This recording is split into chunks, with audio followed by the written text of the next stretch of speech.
Assalamualaikum warahmatullahi wabarakatuh. Rabbana auzi'na an nashkura ni'mataka allati an'amta alaina wa ala walidina wa an na'mala salihan tardah wa adkhilna bi rahmatika fi ibadika salihin. Bismillahirrahmanirrahim.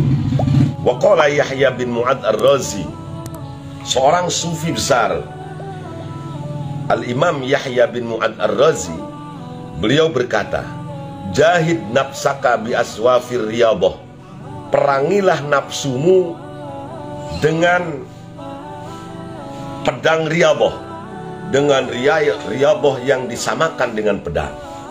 Untuk bisa memerangi nafsu, ya caranya kita harus punya senjata. Kalau kita perang dengan musuh yang zahir, perang sesama orang, sama manusia, maka tentu senjatanya bisa pistol, bisa granat, bisa stand AK-16, atau bisa bom. Nah, untuk membunuh musuh-musuh kita yang berbentuk orang, manusia. Tetapi kalau musuh kita berbentuk nafsu yang ditunggangi oleh setan, maka senjata kita adalah asyafur riyadhah. Senjata kita itu adalah riyadhah, latihan, kontemplasi, atau apa itu, berkhalwat dengan berbagai macam cara yang diajarkan tentunya oleh guru-guru mursyid kita. Wariyadhatu ala arba'ati aujuhin. Sedangkan riyadhah intinya itu ada 4 jalan. Nah, ini perlu dicatat. Catat ini, riyadhah itu ada 4. Yang pertama, al-qutu minat ta'am. Jadi kalau makan itu secukupnya, yang penting bisa menyambung hidup. Tidak mak-mak. Nah, tahu kan mak-mak itu segala dimakan. Barusan sudah jam ini, baru sarapan uduk umpamanya, atau bubur. Jam 9 udah makan pagi. Jam 12 habis zuhur ngawadang. Habis asar makan sore. Malamnya juga ngawadang lagi. Nah, belum antara satu makan dengan makan lain, terus-terusan. Ngabuis terus tuh. Apa itu namanya, mulutnya itu. Nah, makan ngemil terus.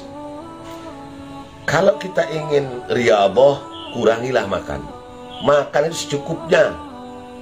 Ya, kalau perlu ya hanya satu kali dalam satu hari itu cukup sudah. Kalau misalnya dirasa perlu juga 2 kali dalam sehari, 2 kali cukup. Ini kok makan sampai 5 kali, makan terus. Belum makan, ada tukang bakso dieureunkeun, tukang mie ayam dieureunkeun, cuangki di stop. Pokoknya yang penting perutnya kenyang terus. Nah, kalau mau riyadhah ya jangan terlalu banyak makan. Ya tentu kalau seorang sufi, seorang salik atau murid biasanya menghindari kenyangnya perut itu dengan cara berpuasa. Riyadhah yang pertama banyak puasa. Yang kedua, wal ghamdu minal manam. Jadi tidur itu jangan semalaman terus tidur. Udah gitu habis sholat subuh tidur lagi, habis sholat zuhur tidur lagi. Yang nggak tidur ya sholat asar doang, habis sholat asar doang. Tapi al-ghamdu minal manam. Jadi jangan tidur itu secukupnya saja lah. Yang penting memejamkan mata sebentar, mengembalikan kondisi tubuh kita supaya fresh, beristirahat, karena mata juga ada haknya. Tapi jangan seharian atau semalaman tidur terus. Maksudnya al-ghamdu minal manam ini sering kita bangun malam. Jangan terlalu banyak tidur. Itu riyadhah yang kedua. Jadi riyadhah yang pertama banyak puasa, riyadhah yang kedua banyak sahur, banyak bangun malam, jangan terlalu banyak tidur. Wal hajatu minal kalam. Nah, ini susah, saya jauh sekali ini, tiga-tiganya nggak bisa kita ya. Sampai nomor 3 kita belum bisa ini. Wal hajatu minal kalam, ngomong seperlunya. yang perlu-perlu saja diomongkan dah. Anu perlu mah, apalagi kalau omongan itu bisa menyinggung perasaan orang lain, yang gak usah diomongin. Atau omongan ini sudah diketahui banyak orang, sudah gak usah diomongin. Tapi ya gitulah, kadang-kadang omongan itu sejengkal itu bisa bertambah jadi 2 jengkal, yang kenyataannya 2 jengkal bisa kita omongkan menjadi 3 sampai 4 jengkal. Demikian seterusnya, 1 meter bisa 1,5, bisa 2 meter, dan seterusnya.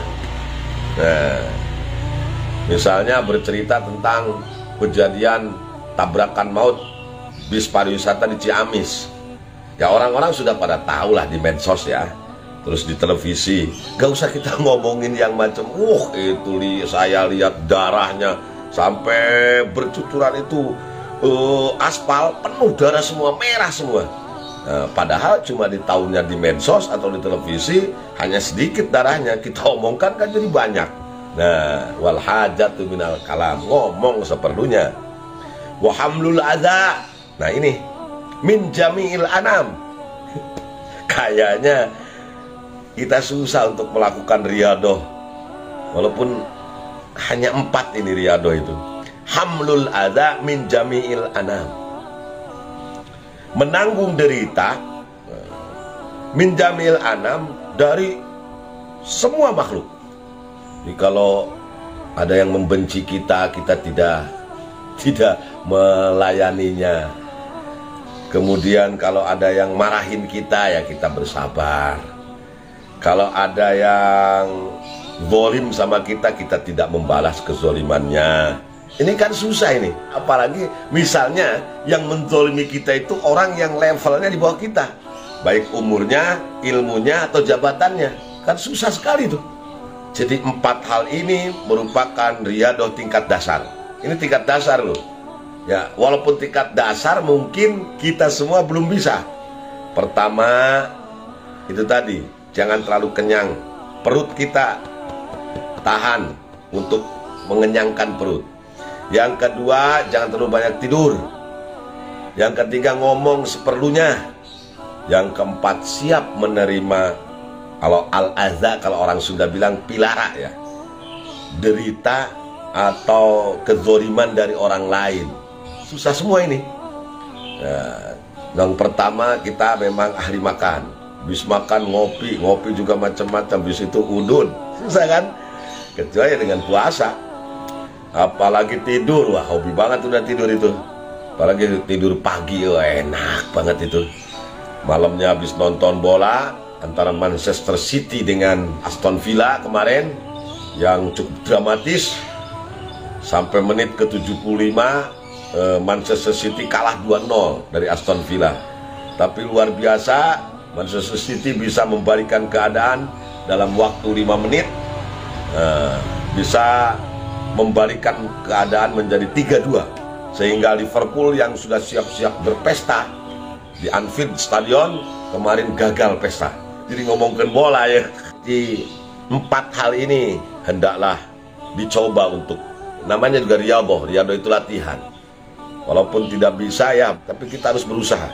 Jangan terlalu banyak makan, jangan terlalu banyak tidur, jangan terlalu banyak ngomong, dan siap menerima derita, kezoliman dari orang lain.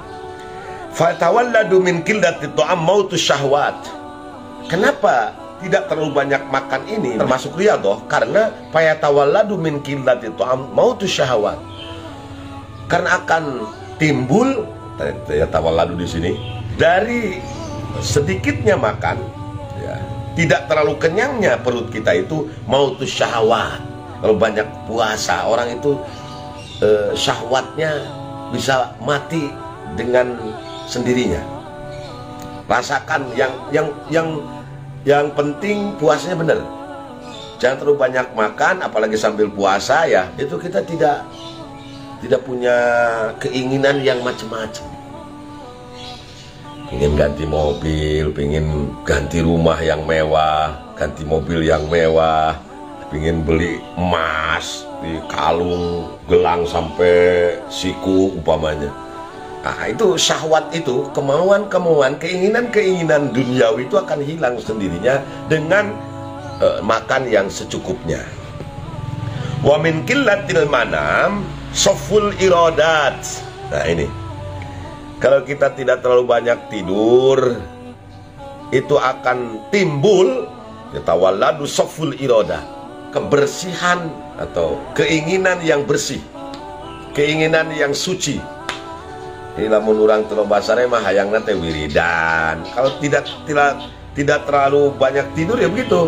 Pengennya itu sholat, pegang tasbih, baca Quran. Coba rasakan dah. Ini ya Imam Ghazali yang ngomong, yang menyampaikan Yahya bin Mu'ad Ar-Razi, disampaikan oleh Imam Ghazali dalam kitab ini.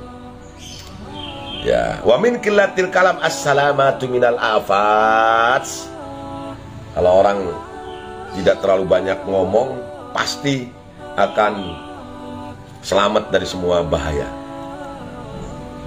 Karena orang banyak tersinggung, sakit hati oleh kita itu karena mulut. Kalau sekarang, nah ini, jari-jari ini, jari-jari yang megang handphone, nah, itu bisa menyakiti perasaan orang lain. Dan itu mencelakakan kita tentu di hadapan Allah. Jadi kalau kita ingin selamat dari semua bahaya, ya sudah, lebih baik diam saja, sudah diam saja, gak usah banyak bicara. Aduh, Bang Karning orang tukang ngomong ya, Haji Ujang Yusuf. Aduh, wa min ihtimalil adza al-bulughu ilal ghayat.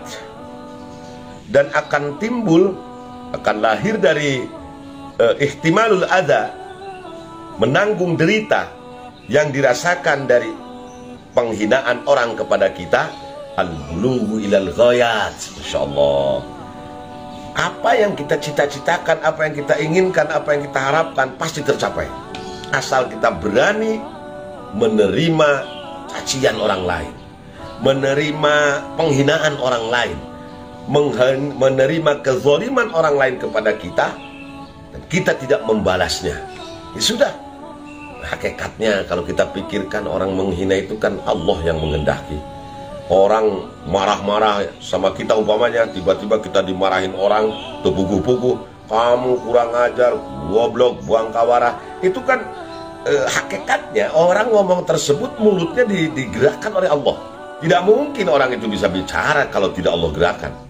Ya, kalau kita melihat atau ingat ke sana, apa yang diomongkan itu berarti ya jadi nasihat buat kita, karena hakikatnya Allah yang ngomong. Kamu ini memang orangnya pelit. Nah, mungkin itu penilaian, bukan mungkin, itu pasti penilaian dari Allah. Siapa tahu itu penilaian dari Allah, nasihat dari Allah melalui mulut orang itu. Nah, maka kita terima. Jadi kita tidak boleh membalas keburukan orang lain kepada diri kita. Kalau kita bisa menerima ihtimalul adza ini, menerima cacian orang, menerima ocehan orang, menerima penghinaan orang lain kepada kita, insya Allah al-bulughu ilal ghayat, kita akan sampai kepada ghayah, sesuatu yang tinggi, yang maha luhur, yang kita cita-citakan, yaitu ma'rifatullah, mengenal Allah subhanahu wa ta'ala. Wa qala aidan, dan berkata lagi Yahya bin Mu'ad Ar-Razi, a'daul insani salasatun. Nah, ini perlu dicatat oleh mubalik. Musuh orang itu, musuh kita, musuh manusia, salasatun, 3. Ad-dunya wa syaitanuhu wa nafsuhu. Kita punya musuh 3 ya. 1, dunia. Dunia dengan segala isinya tentunya. Ya, mobil, rumah, jabatan, tahta, kedudukan, pangkat, kehormatan, itu masuknya dunia itu. Ya, termasuk wanita, harta, tahta, wanita, Toyota, kuota. Nah, itu yang tak semua itu dunia itu. Itu musuh kita. 1, dunia. Yang kedua, wasyaitonuhu, setan kita. Masing-masing kita ini punya setan. Saya punya setannya. Kang Mus ada setan yang khusus diciptakan Allah untuk menggoda.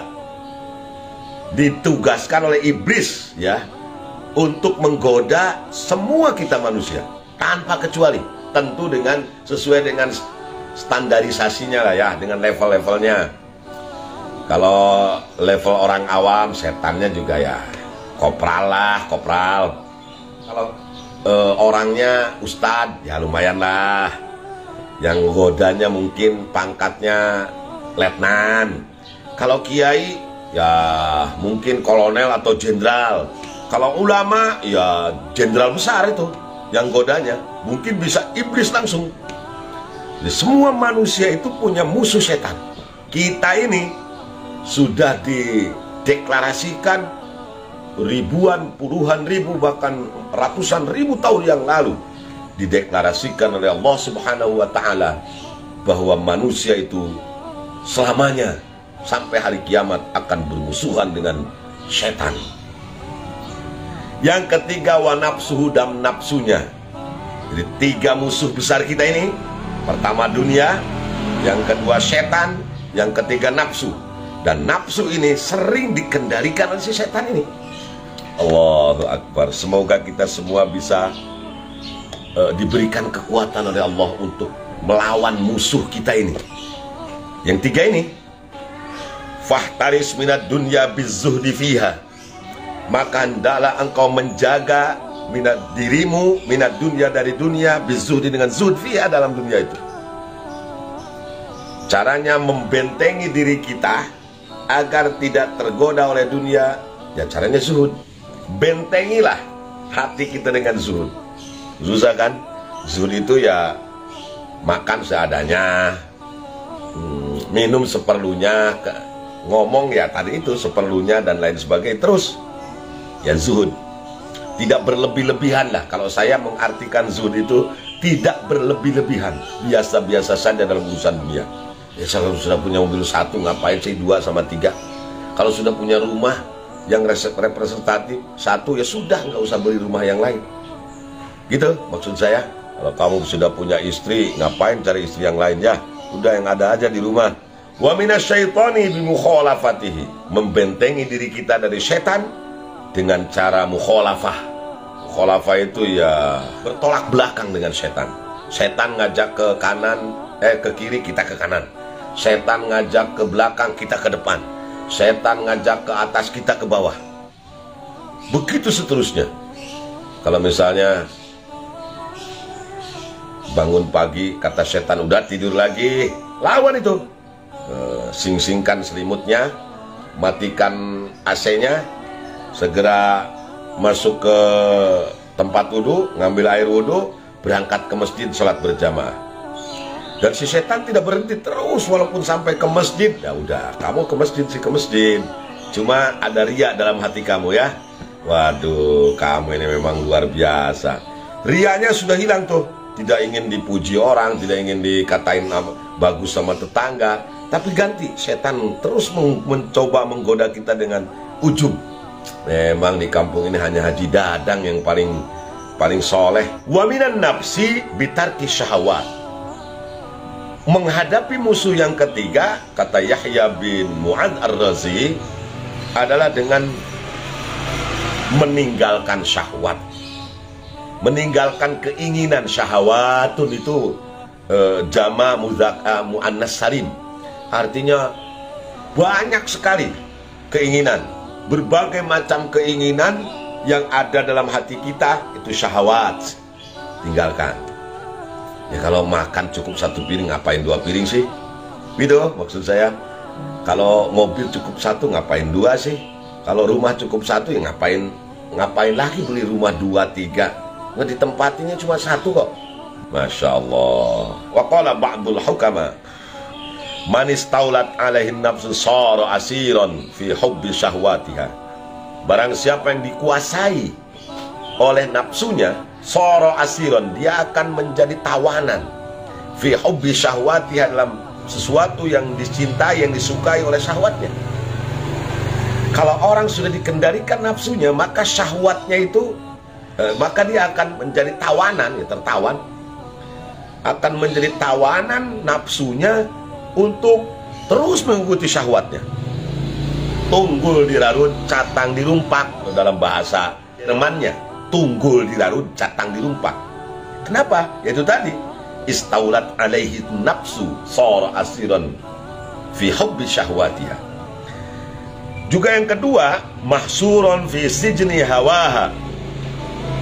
Dia akan terkurung, mahsuron itu terkurung fi sijni hawaha, di dalam penjara keinginannya, penjara hawanya. Hawa nafsunya itu diibaratkan sebagai penjara yang mengurung dia. Makhuron, selalu dikalahkan. Al-Qahhar itu zat yang maha mengalahkan. Kalau makhuron itu dikalahkan. Maghlulan, selalu tertipu. Zamamuhu fi yadiha tajurruhu haitsu sya'at fatamna'u qalbahu minal fawaid. Ya Allah, na'udzubillah summa na'udzubillah.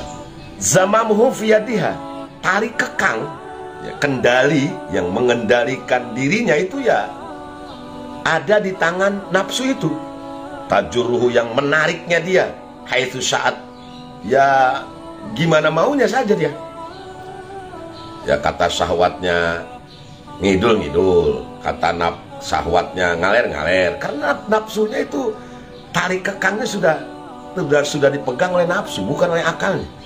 Fatamna'u qalbahu minal fawaid, dan nafsunya akan mencegah hatinya minal fawaid, dari semua faidah-faidah, semua kemanfaatan, semua kebaikan. Fawaid itu ya sudah, kalau sudah dikendalikan oleh nafsunya, itu tadi tunggul dirarut, catang dirumpak. Maka oleh karena itu tidak bosan-bosannya kita berharap, memohon kepada Allah Subhanahu wa Ta'ala yang Maha Rahman, Maha Rahim, Al-Hadi, yang memberikan hidayah dan taufik kepada kita hamba-hambanya. Mari kita berdoa kepada Allah, semoga Allah memberikan hidayah dan taufik, agar diberikan kemampuan kita semua untuk melawan musuh kita yang tiga tadi. Satu, dunia; dua, setan; yang ketiga, nafsu. Mudah-mudahan, amin ya rabbal alamin. Rabbana la tuzigh qulubana ba'da idh hadaitana wa hab lana min ladunka rahmah innaka antal wahhab. Amin ya Allah ya rabbal alamin. Doa yang sering dilakukan, yang harus sering kita bacakan juga, Rabbana afrigh alaina sabra tsabbit aqdamana wansurna 'alal qaumil kafirin. Qaumil kafirin itu tadi dunia, setan, nafsu. Semoga Allah mengabulkan permohonan kita. Amin ya rabbal alamin. Itu saja yang dapat saya sampaikan, kurang lebihnya mohon maaf. Yang benar datang dari Allah, yang salah datang dari kebodohan saya. Semoga Allah mengampuni dosa kita semua. Khidma sofa wa da'ma kadar wal afu minkum wallahul muwaffiq ila aqwamit thariq. Wassalamualaikum warahmatullahi wabarakatuh.